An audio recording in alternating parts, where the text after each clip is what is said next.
Welcome back to Howling Around. Today, I want to talk about a question that comes up a lot once people start consuming content about body count, and that is whether you should date women with a high number of sexual partners. And this question usually sounds really simple on the surface, but it becomes complicated very quickly, especially once it's framed as a rule. Online, it often turns into, never date women with a high body count, as if that single factor alone can tell you everything you need to know about a woman's ability to form a healthy relationship. It is, of course, a little bit bullshit. So it's worth slowing down and looking at this more realistically.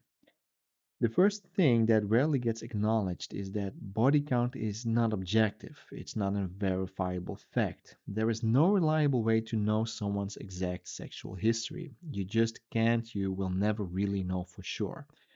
People estimate, they round down, round up, leave things out, redefine what counts, or simply don't tell the full story. Not always out of malice or trying to be evil, but because it's personal, awkward, or just emotionally loaded. So when dating advice treats body count as a hard filter, it assumes access to accurate information that usually just doesn't exist. You're trying to make a decision based on information that you really don't have. That alone should make you cautious about building rigid rules around body count. And the second issue is that a number by itself tells you very little without context.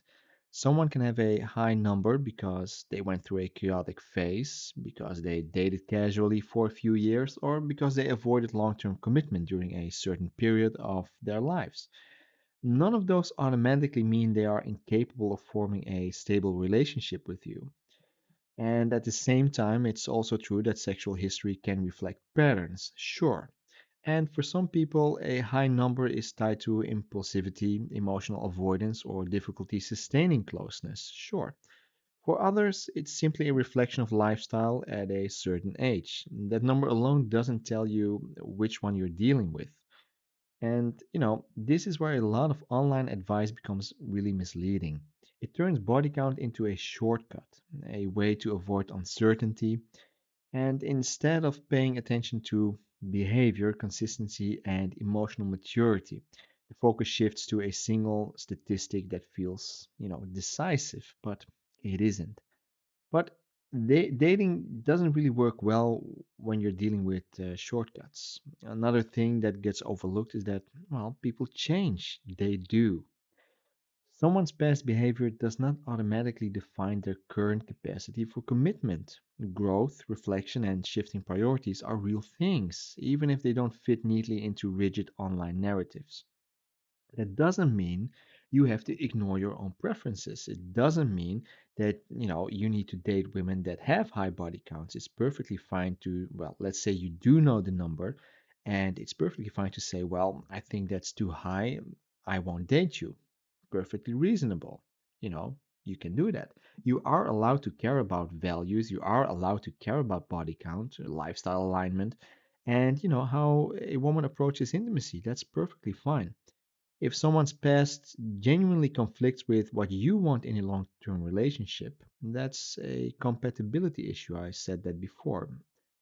But what becomes unhelpful is when body count replaces judgment instead of informing it. And that's where, a lot of men go wrong nowadays. There's also a practical reality here. If you build your dating decisions around something you can't reliably know, you risk missing what actually matters. You might reject someone based on assumptions or stay anxious trying to calculate a number that doesn't tell you much anyway. If a woman tells you, well, it's 100, then you won't date her. But what if she lies and she says, well, it's only two? Then you would date her. So it doesn't really matter. You know, we can lie. Women can lie. Men can lie. If the goal is a stable, healthy relationship, like I said, there are far better questions to pay attention to. I said it before, how does she handle conflict? Is she consistent? Do her words match her behavior? And so on and so on. Those things are observable, and body count usually isn't. So the more grounded question isn't should I date women with high body counts, but the question should be does this person's current behavior, values, and emotional maturity align with what I want? For some people, the answer will still be no, and that's fine. I get it, especially if you really know that the number is high or you think it is too high, it's perfectly fine to say no. Preferences don't need to be justified with extreme narratives or pseudoscience because that's really what is going on. But turning body count into a universal rule ignores uncertainty, context, and change. It really does ignore it. It simplifies dating in a way that feels reassuring but often leads to more rigidity and less clarity, really. In the end, dating works better when you judge people by who they are now, and how they show up with you, rather than by a number you can't truly verify or interpret in isolation itself. So, yeah, ask the right questions. That's it for today. I hope it's useful, and I'll talk to you in the next episode. Bye bye.